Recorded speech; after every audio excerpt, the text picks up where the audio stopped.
पाकिस्तानला एक थेंबही पाणी मिळणार नाही. केंद्रीय जलसंधारण मंत्री CR पाटील यांचं मोठं वक्तव्य. सिंधू जल करार रद्दचा निर्णय 3 टप्प्यात लागू होणार. वर्ल्ड बँकेला संपूर्ण माहिती दिली जाणार.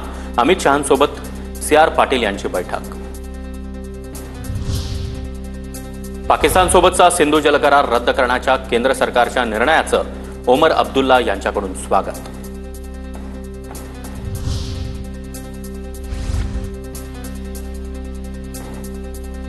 तीस वर्ष पाकिस्ताननं दहशतवाद्यांना मदत पुरवली. पाकिस्तानचे रक्षक ख्वाजा आसिफ यांची मोठी कबुली. पाकिस्तान दहशतवाद्यांना फंडिंग करत होतं, ती आमची चूक होती, त्याची किंमत आम्हाला मोजावी लागली. अमेरिकेतील वृत्तपत्राला दिलेल्या मुलाखतीमध्ये ख्वाजा आसिफ यांचं वक्तव्य. पहलगाम हल्ल्यामध्ये सहभागी असलेल्या 2 दहशतवाद्यांची घरं जमीनदोस्त. अनंतनाग दहशतवादी आसिफ शेखचं घर स्फोटामध्ये तर आदिलचं घर बुलडोझरनं पाडलं. सुरक्षा दलाची मोठी कारवाई.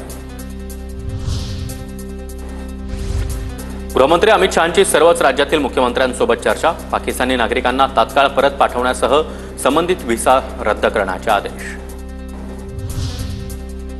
भारत फ्रान्सकडून आणखी 26 राफेल विमानं खरेदी करणार. फ्रेंच राजदूतांच्या उपस्थितीमध्ये करारावर स्वाक्षरी होणार. जम्मू काश्मीरमध्ये 2 दिवसात चौथी चकमक सुरू. बांदीपोरा जिल्ह्यामध्ये लष्कराचा दहशतवाद्यांना वेढा. लष्कर ए तोयबाच्या एका दहशतवाद्याचा खात्मा तर भारताचे 2 जवान जखमी. भारतीय सशस्त्र दल हाय अलर्टवर. लष्कर प्रमुख जनरल उपेंद्र द्विवेदी यांच्याकडून जम्मू काश्मीरमधील परिस्थितीचा आढावा. 15 कॉप्स कमांडरकडून सुरक्षेसह दहशतवाद्यांवर केलेल्या कारवाईबाबत माहिती घेतली.